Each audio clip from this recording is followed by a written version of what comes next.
Assalomu alaykum o'rtoqlar. Mana bugun so'pozon aytmasda ertalab soat 5:30-6 da men Do'stlik bog'iga bordim. Menga bezatish aytilganda, bezatadigan joylarimiz aniq bo'lmagan ekan. Sirazu men bunaqa mashqlar qilib, nimadirlar qilib chalg'ishga harakat qildim va men Mahfuz 900 Xitoy park anaqasidan mayus boqaman deb shogirdimga prikol qilsam, "Apa, yuring, joyimiz belgilandi" dedi. Ko'rishlar mumkin, vaqtim bekor ketmasin deb shetdan storylarni oldim. Manta opalar o'ynayapti ekan. Mana dekorimiz tayyor.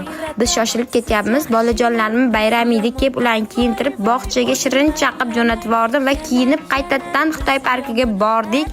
Bayram qanaqa bo'lganini o'z ko'zlarimiz bilan ko'rish uchun va yaqinlarimiz o'sha yerda uchrashimiz aniq edi. Mana ko'r. Sizlarga aytganimdek, tadbir tugashiga borib, mamam asal varachani yurishini qaranglar va kichkinagina bo'lib uyga keldik va nihoyat ishlarimni boshlab oldim. Sizlargacha vопросник qoldirsam, sizlarga uy ishlarim ko'proq qiziq ekan.